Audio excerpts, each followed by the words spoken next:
అందుకే పెద్దవాళ్ళు ఒక మాట చెప్తారు, నీ జీవితం పండాలి అంటే నీకు పూజ వచ్చా రాదా వదిలేయి, నీకు వేదం తెలుసా తెలీదా వదిలిపెట్టేసేయి, నువ్వు ఉపనిషత్తులు చదువుకున్నావా చదువుకోలేదా వదిలిపెట్టేయి, రామాయణ భారత భాగవతాలు తెలుసుకున్నావా లేదా వదిలిపెట్టేయి, దక్షిణామూర్తి యొక్క మూర్తిని చూస్తూ కూర్చోవడం నేర్చుకో, అదొక్కటి నేర్చుకో చాలు.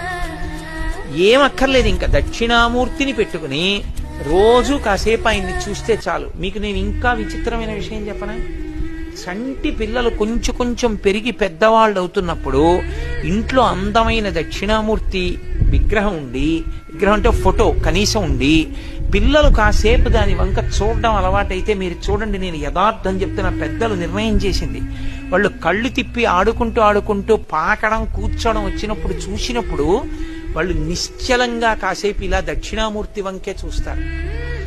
పిల్లలు చిన్నతనంలో దక్షిణామూర్తి వంక అలా ఎదురుగుండా కూర్చుని చూస్తే 2 ఫలితాలు వస్తాయి. అపమృత్యు దోషం పోతుంది, సరస్వతి కటాక్షం కలుగుతుంది. అందుకే అసలు ఇంట దక్షిణామూర్తి ఫోటో లేని ఇల్లు ఉండరాదు.